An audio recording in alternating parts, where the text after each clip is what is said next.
I would look for there.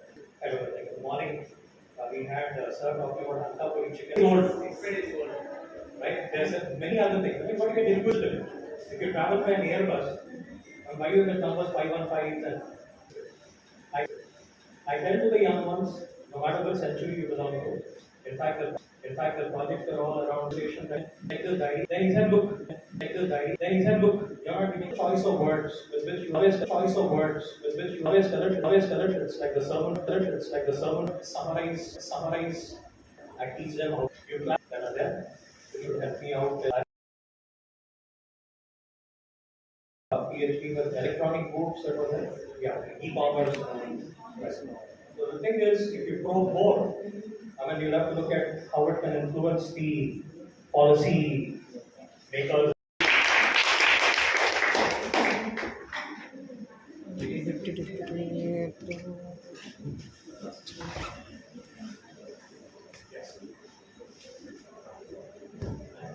Thank you so much, sir, for giving good advices about the 4 C's.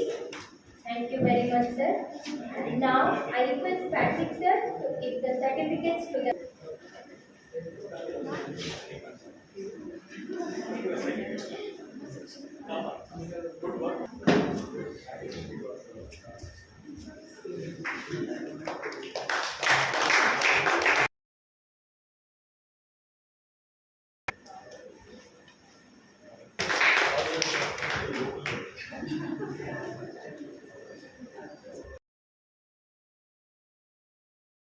Presenter is Najina Begum. Great and personality. Thank you so much, sir.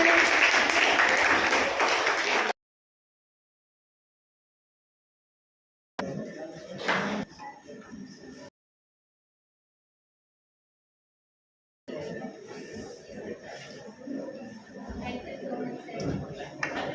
Thank you, Panadol. To Larissa Chaitanya, madam.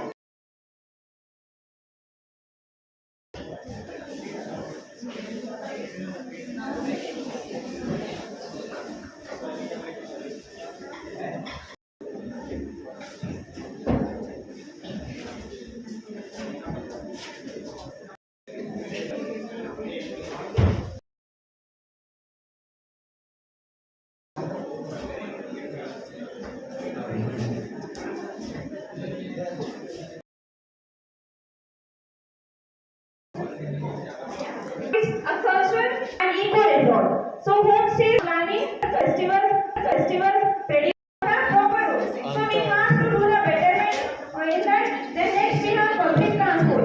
So people don't get proper transport for traveling. So we have to explanation then third thing is tourism. So we have to organize some people so that they can guide us safe from the scams and improve road connectivity and public transportation, increase awareness and marketing efforts, develop a skilled workforce for tourism.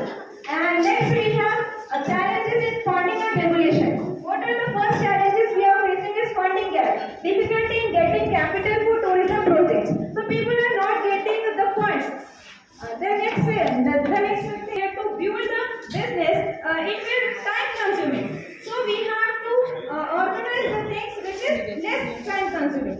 Then seek what is the solution for it? Seek government support and initiatives, simplify process to make tourism business setup easier. Then last, what are the conclusion and what are the call to action here?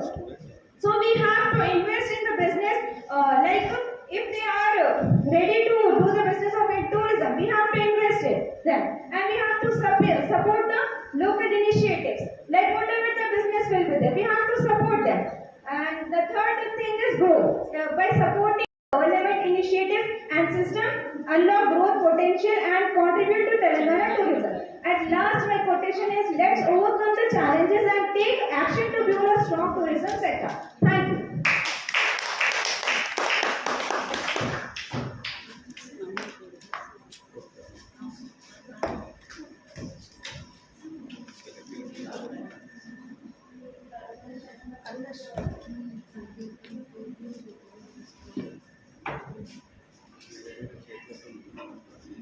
Thank you, Nazmi Begum. Now I would like to call upon Dr. M. Karunashri ma'am, Veeranadi Chatri, IMR Women's College University. Welcome, you, ma'am.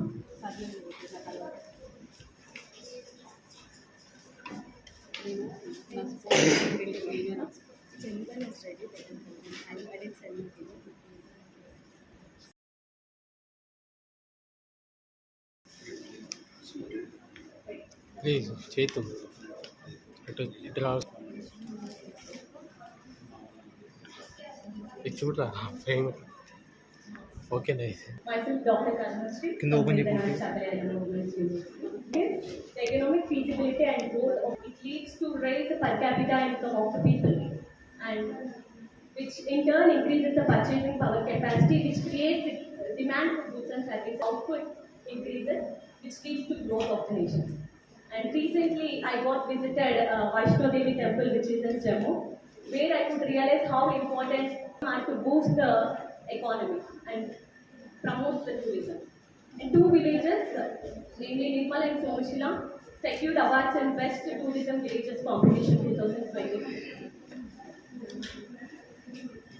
And the objectives of my present study is to study the trends of domestic and foreign tourist footfalls to Telangana from 2014, that is from the beginning of the state economic cycle, and foreign tourist arrivals from 2004. If you can observe the data here, there was uninterrupted increase in the tourist arrivals, that is foreign tourist arrivals in Telangana from 2014 to 2019, from 0.752 lakhs to 3.233 lakhs, and in 2020 can be observed.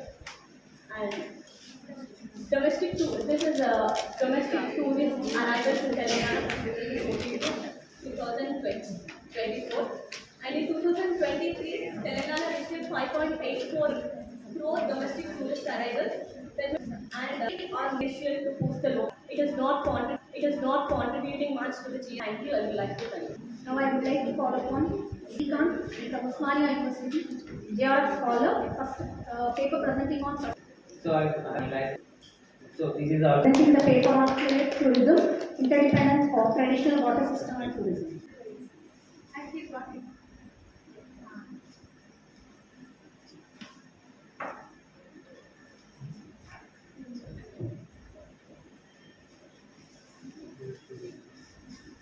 Hi, good afternoon. I'm Ravindra Shankar, I'm an architect. I'm also pursuing my PhD from HK Shevani Institute of Technical Studies, Manipur. So this topic.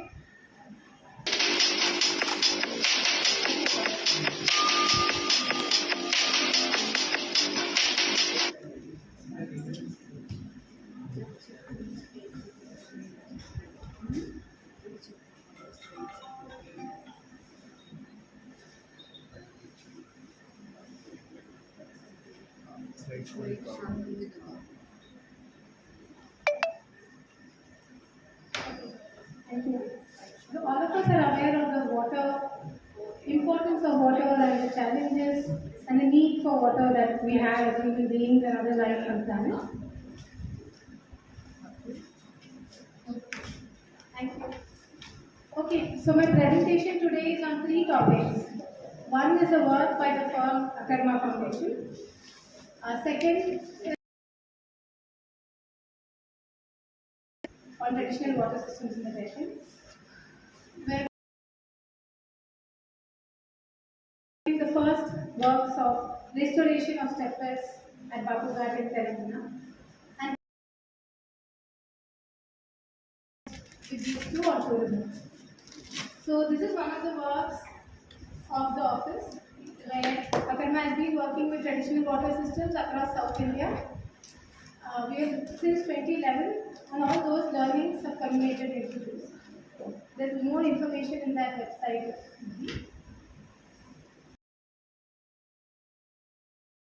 Where it talks about the relevance of these water systems that have been passed down in time. So these are some articles from everyday newspapers that we see, where it talks about challenges in water systems. But the question also goes back to what are we as individuals doing in everyday life. So the traditional water systems, technically or historically in Telangana, has lift irrigation tanks and step wells primarily.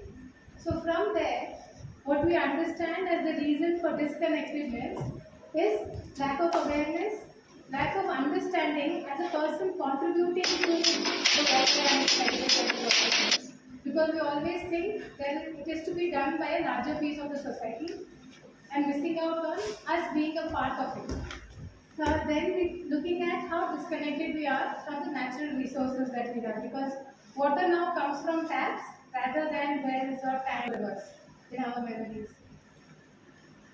Then we're also looking at the different experiences. So we're looking at the experience in terms of harvesting rainwater that falls on the ground. We're looking at rural and urban shifts between people and how they use water. And then what we're looking at is, apart from the holistic experience or the feeling of a water, we're also looking at how tourism will play a role in this. So after the pandemic especially, there has also been a rise in what is called ecotourism or sustainable tourism. Okay. So there are a lot of examples and case studies, but tourism, especially related to traditional water systems, comes with the concept of cultural landscape, where we are looking at the integration of these three components, which is the process and evolution, the concepts or the components of the physical environment, built environment, and the cultural aspects of it. But apart from the news articles and other realizations that we've had and that we're sharing, there are some growth and research in terms of research academia that's happening. So that one book, first book, Dying Wisdom, this one was published in 1997 by Delhi, where they put together all the information about the traditional water systems across the country. From there, there's not been any very significant presentations or publications since then, but then in light of practical aspects of what are possible. Now these are of traditional water systems across the country, and they talk about so many things, majorly being the FUD system, step wells, etc. from our plan. The knowledge of step wells being in Telangana was not there. Can you go back? All these processes are region-wise. Deccan Plateau comes in zone number 10, and then in Telangana and Deccan Plateau, they have a lot of natural systems that do with irrigation, which cannot be directly looked upon as tourism. Tourism can actually enhance and support the traditional water systems, and vice versa, came into being, which is only 1 or 2 years from now. Then there is also a lot of maps that facilitate comparative study, and then which also shows us heritage of the space. So these case studies not only in Telangana, but in relevance to other case studies in the country, like for example in Kerala, in Gujarat, in Rajasthan, or in Tamil Nadu. Telangana also has a lot of potential for tourism with water heritage, and this is all of other data that we have to do with how many tanks does Telangana have, how many rivers does it have, what are the step wells that it has. Like there's a research that says there is 46,000 tanks or water bodies in Telangana since the Kakatiyan time. There is also research now that says there are 183 step wells that have been discovered in Telangana. But have we been able to see all of them? What are we doing to connect them as a network as for tourism in Telangana is yet to be thought of. So this paper, what we brought down, what we researched upon is to understand then how do you engage the local community and make them feel that those step wells are a part of their cultural landscape. So that being a challenge. So this one, like everybody would have seen this in news recently, the Bansilar Lake step well. And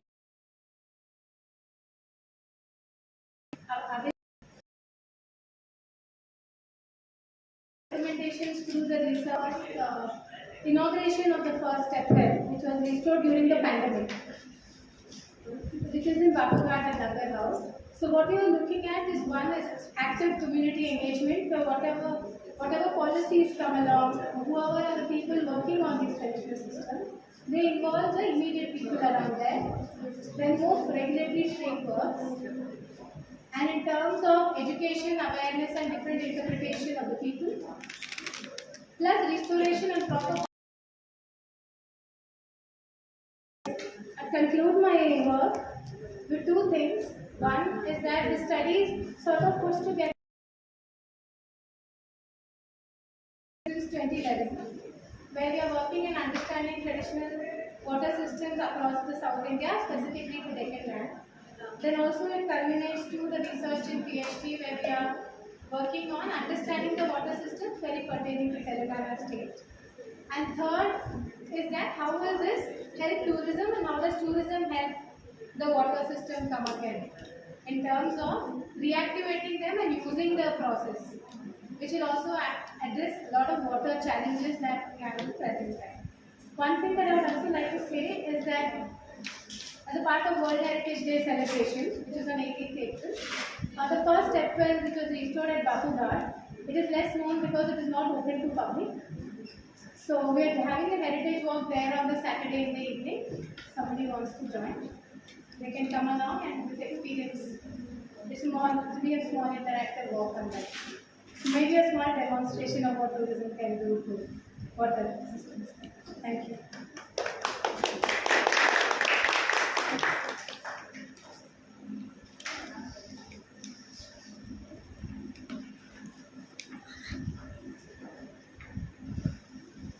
Thank you, Arjuna Chintamma, for presenting paper on traditional water system of Telangana. Now I invite K. Abhilash, BCom first year, paper presenting on religious and spiritual tourism opportunities.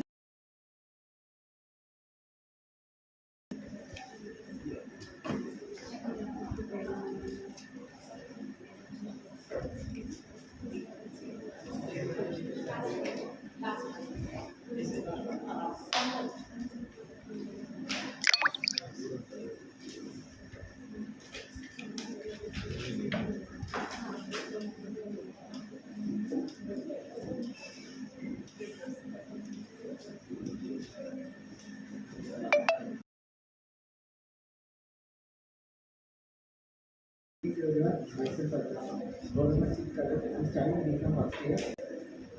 Today I'm going to explain about the religious and spiritual tourism opportunities.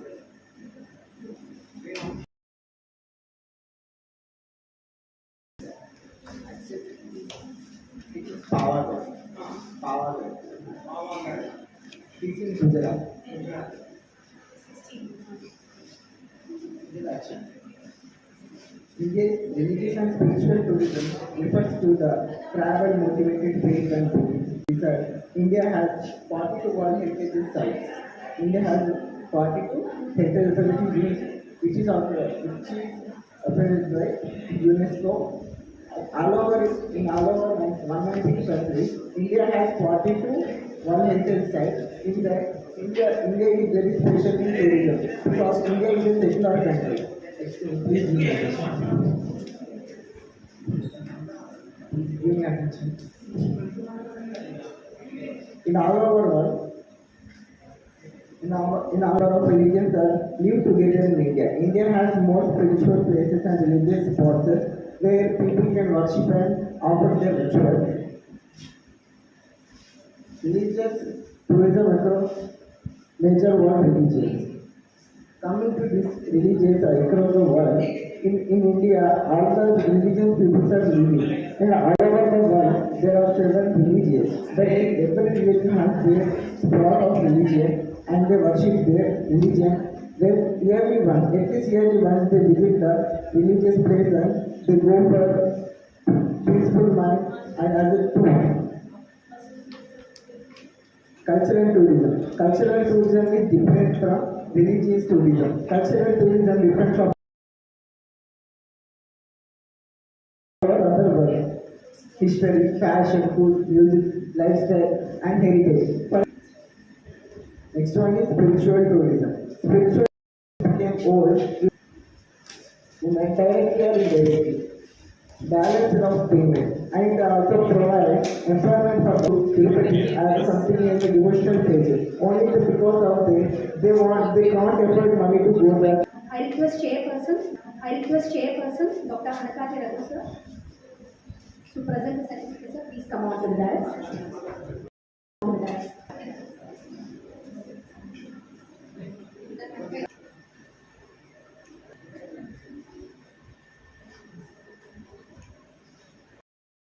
Receive the certificate.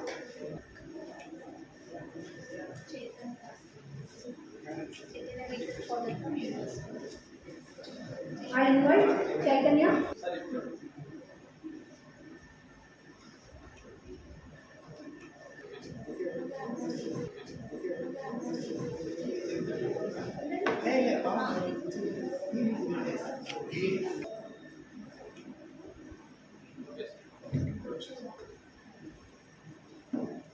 Now I request co-chairperson K. Adappa sir, GDC Narsapur, sir, to felicitate the chairperson.